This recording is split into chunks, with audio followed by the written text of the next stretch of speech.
75편도 계속해서 아삽의 시입니다. 그러니까 73편에서 83편까지가 아삽의 시인데 이 노래도 알다스헷이에요. 그러니까 지난번에도 알다스헷 설명을 드렸는데 멸하지 말아라, 파괴하지 말아라, 어떤 그런 느낌의 노래인데 여기에서 이제 본문 말씀을 가지고서 뭘 파괴하지 말아라는 말이냐, 뭘 멸하지 말아라는 말이냐라는 것은 하나님의 심판에 대한 겁니다. 하나님의 심판에 대해서는 절대 우리가 가벼이 여겨서는 안 되고 잊어버려서도 안 되고 또 우리가 복음을 전할 때에도 그 상대편 생각해 준다고 이런 무서운 심판에 대한 이야기를 거르는 것도 안 됩니다. 하나님의 심판의 말씀은 절대 파괴하거나 손대서는 안 됩니다. 손상시켜서는 안 되는 엄위한 진리의 말씀인 거예요. 성경에 아주 큰 굵직한 메시지 중에 하나고 이것 또한 복음의 한 요소이기도 하다라는 겁니다. 그래서 핵심 구절은 2절 말씀에 주의 말씀이 내가 정한 기약이 이르면 내가 바르게 심판하리니라는 그 말씀이라고 할 수 있겠습니다. 주의 말씀이라는 단어는 그 2절에 나오지 않습니다. 근데 앞뒤 문맥을 연결시키기 위해서 주의 말씀이라고, 왜냐하면 이게 누가 한 말이냐라는 것이 명료하게 하기 위해서 이건 하나님이 하신 말씀이다 라고 하면서 정한 기약, 그러니까 약속된 시간이 이르면 바르게 심판하리라라는 그런 말씀인데, 이 말씀은 우리가 손상시켜서는 안 되는 중요한 아주 엄미한 말씀이라는 것을 기억해야 되겠습니다. 1절에서 주께 감사하고 또 감사한다라는 그런 표현은 결국은 바로 이 말씀 때문에 감사한다는 거예요. 그리고 특히 가깝다라고 얘기를 했는데 주의 이름이 가깝다. 이게 가장 우리가 감사할 일이에요. 하나님의 심판이라는 엄위한 하나님의 약속이 있다면, 정해진 날이 있다고 한다면 하나님을 가까이 하는 게 감사할 일입니다. 그리고 주의 기이한 일들을 전파한다라고 했는데, 이걸 또 누가 그러면 주의 기이한 일들을 전파하는 것이냐라고 했을 때 원문에는 사람들이라는 그런 단어는 나오지 않습니다만 사람들이 이 주의 이 기이한 일, 이 주의 기이한 일은 뒤에 따라오는 문장을 앞뒤 문맥을 봤을 때 바로 정해진 때에 하나님이 심판하신다라는 그걸 기이한 일이라고, 특별한 일이라고 그렇게 말하고 전파한다고 했는데, 이게 모든 사람이라고도 할 수 있겠고, 여기서 말하는 하나님께 감사하고 하나님을 가까이 하는 사람이 바로 주위에 이 기이한 일을 전파한다, 말한다, 이야기한다 라고 말할 수도 있습니다. 그래서 우리들도 늘 우리 주위에 있는 사람들한테 하나님의 심판의 날을 공공연하게 알려야 됩니다. 하나님이 심판의 날을 정하셨고 그 날이 다가오고 있다라는 걸 늘 알림으로써 두 가지 반응이 일어나죠. 그 대비하라는 뜻이기도 하고, 늘 준비하고 그 심판의 날을 염두에 두고 바르게 살아라는 그런 의미가 들어있죠. 그리고 만일 그렇게 살고 있지 않다면은 빨리 돌이켜라, 회개해라 라는 강력한 메시지가 담겨져 있는 겁니다. 아마 여러분들은 이 비슷한 얘기들을 늘 하면서 살아가고 있을 겁니다.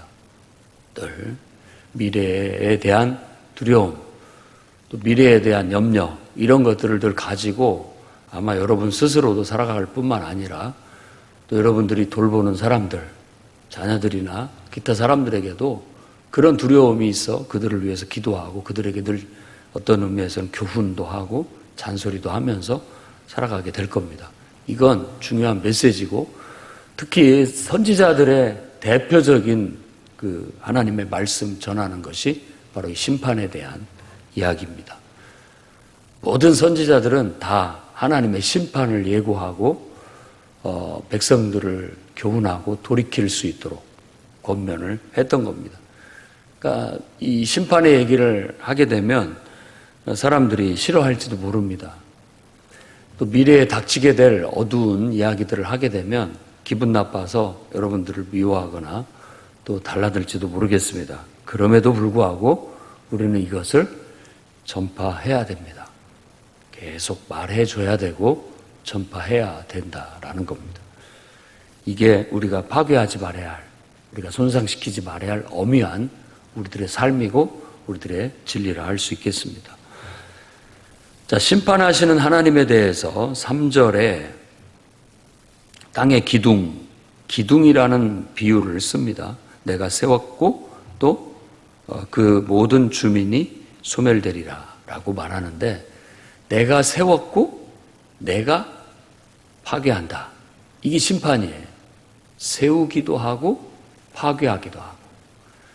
그러니까 하나님은 기둥과 같은, 그러니까 기둥을 세우기도 하시고 그 기둥을 무너뜨리기도 하시는 그런 분이라는, 이런 의미가 심판입니다. 심판. 누군가의 기둥은 세워지지만 누군가의 기둥은 무너지게 될 거라는 것을 얘기하고 있고, 그 다음에 4절에서 7절까지는 뿔이라는, 짐승의 뿔, 어떤 뭐 염소 뿔이라든지 이런 뿔은 구약 성경의 선지자들이 사용하는 은유는, 비유는 권세를 상징합니다. 뿔이라는 게. 그래서 이 권세를 지켜들고 만일 오만하게 행하는 모습을 연상시킵니다. 이 세상에서 누구나 다 당당하게 하나님의 자녀답게 긍지와 자부심을 가지고 살아야 됩니다. 너무 잘난 체 하는 것도 문제고 너무 또 의기소침해하는 것도 문제입니다.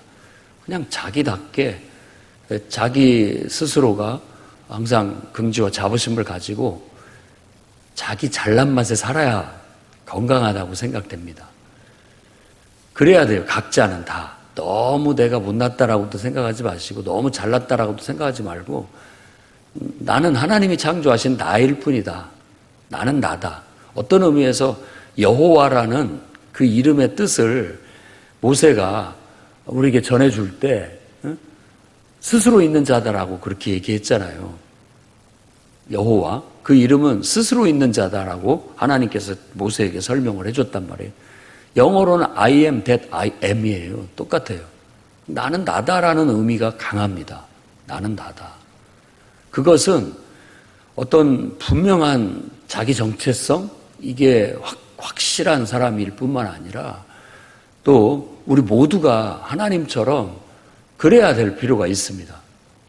당당하게, 자기답게 하나님이 창조하신, 우리 인간이 한 가지 놓치지 말아야 할 것은 늘 하나님의 통제 아래 인간의 자유의지를 발동하며 사는 것.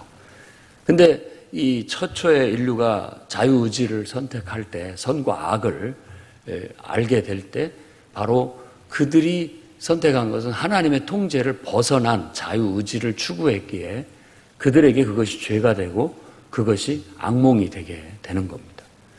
그렇다면 우리가 회개하고 그리스도께 돌아오는 것은, 그리스도를 통하여 하나님과 다시 회복하는 것은 하나님의 통제 아래에서의 내 자유의지를 발휘하겠다라는 선택이고 결정이고 고백인 거예요.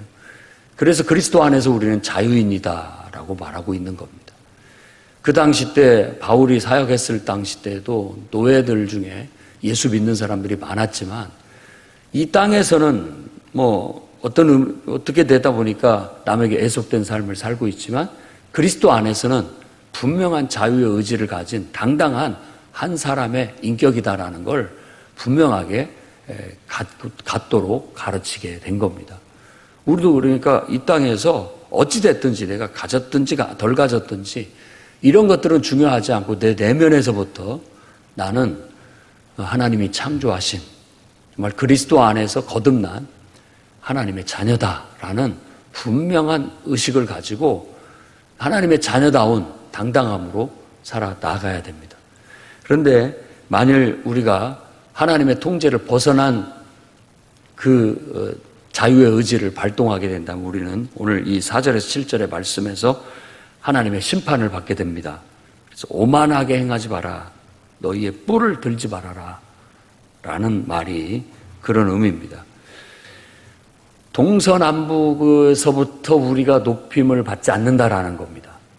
동서남북이라는 은유를 통해서 우리가 세상에서 어떤 내가 권세를 얻어서 내가 높아지는 게 아니다 라는 거예요.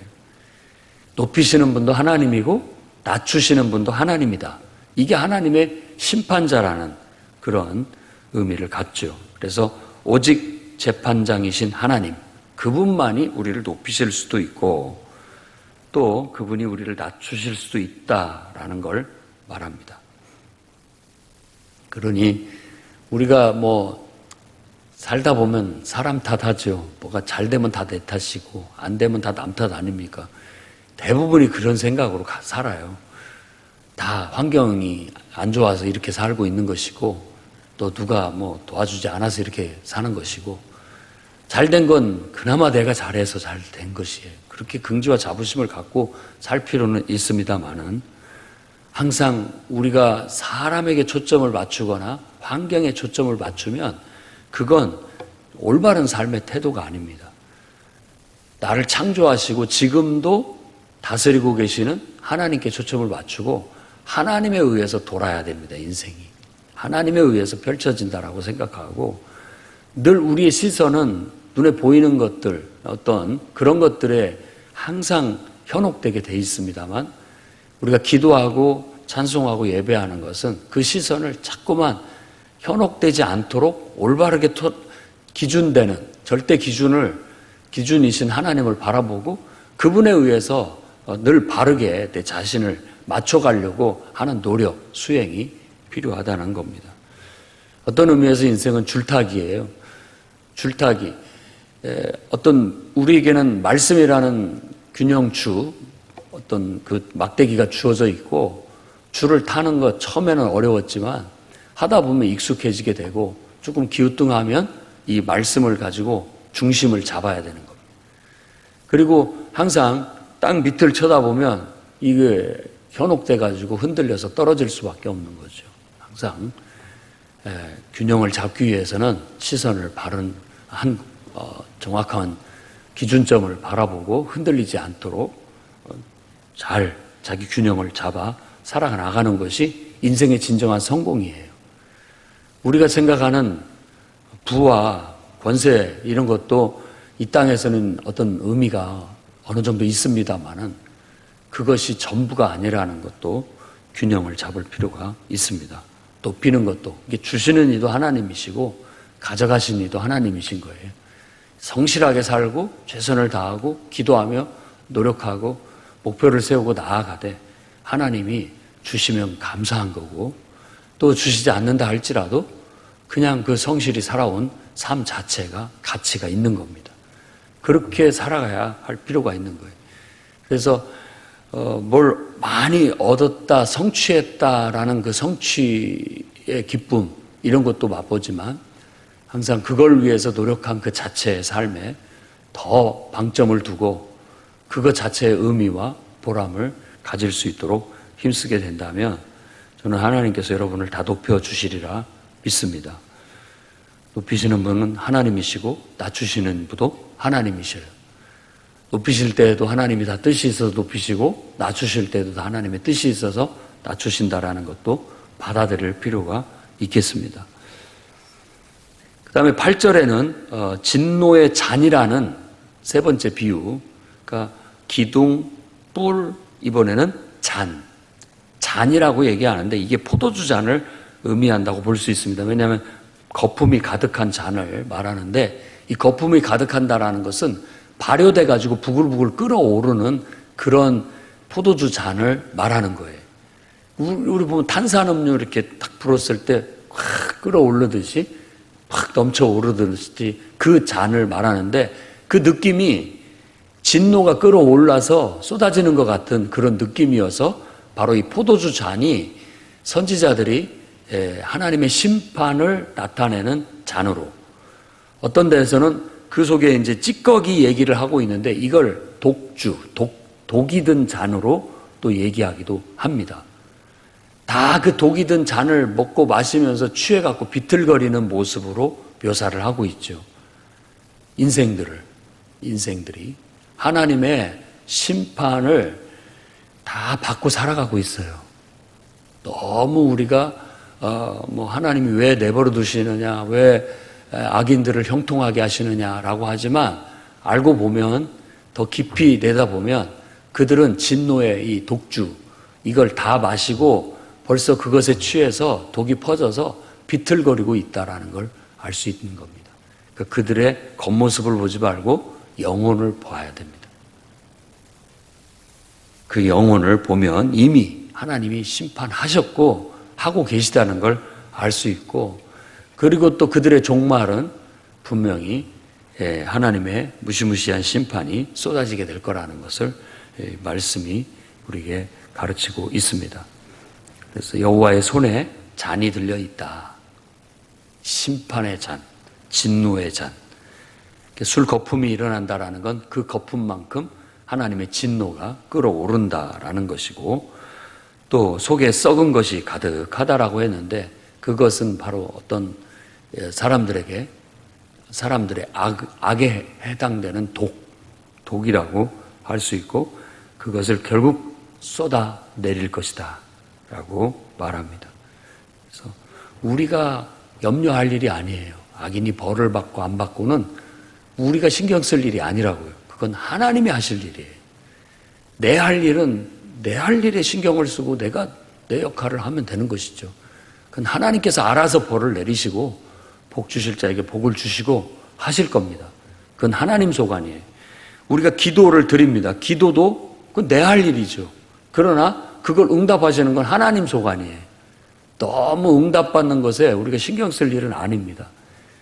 우리가 하나님의 선하심을 믿을진데 하나님은 가장 좋을 때 가장 좋은 것으로 가장 귀하게 가장 좋은 방법으로 우리에게 응답해 주실 겁니다. 하나님은 선하시니까.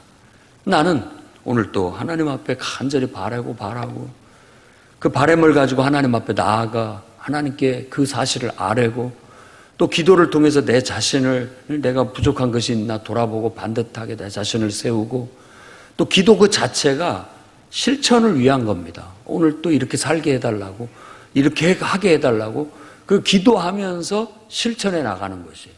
기도는 이런 세 삼박자가 이루어져야 되는 겁니다. 간절한 바람, 꿈, 더 큰 것을 바라고 소망하는 그 바람도 있어야 되고, 기도는 또 그 자체로서 내 자신을 돌보고 내 자신을 가꾸는 것도 돼야 되고, 기도를 통해서 내 손과 발이 더 잘 실행할 수 있도록, 힘있게 실행할 수 있도록 간구하면서 실행하는 그런 것들이 이 세 가지가 잘 어우러질 때 아름다운 어떤 우리의 삶이 펼쳐질 수 있는 거고, 그 속에서 열매가 맺어질 수 있게 되는 것이죠. 그래서 우리가 나아가게 되면 결국은 하나님은 우리에게 복을 주실 겁니다. 그래서 9절 말씀에는 야곱의 하나님을 영원히 선포하고 찬양한다라고 얘기합니다. 바로 우리가 하나님을 기뻐하고 찬양하죠. 바로 이 심판의 하나님이 계시기 때문에 얼마나 다행인지 모르겠고, 세상 사람들은 세상이 하나님의 심판에 의해서 명할 것이다라고 하면 오히려 삐딱한 마음에, 아니 왜 창조해놓고 심판을 내리시냐, 그런 하나님이 어떤 야속하다, 밉다, 악하다 이렇게까지 심지어 생각하는 경향이 있는데, 오히려 그 사람들은 뭘 몰라서 그렇습니다. 악인들에게 한번 된통 당해보지 않았기 때문에 그런 말을 할지도 모릅니다. 어쩌면 자기들이 그 악일지도 모릅니다. 그렇기 때문에 심판에 대해서 애써 외면하려고 하고, 무조건 잘했다만 해주기를 바라고 그냥 내버려 두기만을 바랄 뿐인 것이죠. 그런데 정말 악이 성행하고 악에 치가 떨린 사람들은 누군가가 힘있는 올바른 정의로운 분이 이 세상을 바로잡아 주기를 간절히 바라는 겁니다. 도대체 언제까지 이 악이 성행하고 관영하는 걸 지켜만 보고 있어야 되느냐. 그로 인하여 이 땅이 완전히 피폐해지고 고통, 신음소리가 끊임없고 누군가가 죽어가고 있는데도 누구 하나 나서서 이 문제를 바로잡을 사람이 없다는 건 애석한 일이고 애통할 일이고, 우리는 의인들은 그래서 기도하는 겁니다. 요한계시록에도 순교당한 영혼들이 하나님 빨리 우리의 모든 마음을 신원하여 주십시오. 신원. 되갚아달라고 간절히 기도하고 있는 거예요. 그 신원의 기도, 하나님 빨리 되갚아달라고, 심판해달라는 그 기도에 따라서 진노의 대접이 부어지는 거예요. 그런 일들이 하나님의 공의로운 올바른 심판의 행위라는 것이에요. 그래서 오늘 또 우리는 그런 하나님을 믿고 의지하고 또 하나님 빨리 오셔서 온 세상을 바로잡아달라고 기도하며 살아갈 수 있어야 되겠습니다. 결국 하나님은 악인들의 뿔은 잘라내실 것이고 의인들의 뿔은 높이 드실 겁니다. 천국과 지옥을 동화 같은 얘기라고 하고 믿지 않는 자들에게는 결국 하나님의 진노의 심판이 고스란히 임하게 될 것이고, 그 말씀을 믿고 그리스도의 은혜 안에 피해 믿음의 길로 나오는 자에게는 영생이 있을 겁니다. 단순하지만 너무 많은 생각할 필요가 없습니다. 삶을 살면서 너무 많은 생각에 집착하는 것은 피곤할 뿐이에요. 어떻게 보면 우리는 하나님 말씀 앞에 단순하게 살아가는 것이 가장 건강하고 행복한, 그리고 더 큰 성취를 이룰 수 있는 길일 수 있습니다. 그래서 오늘 또 믿음을 터득하시고 하나님 말씀 앞에 바르게 살아가심으로써 정말 이 땅에서도 복을 받고 오는 세상에서도 영생을 얻는 복된 하나님 백성들이 다 되시기를 주의 이름으로 축원합니다.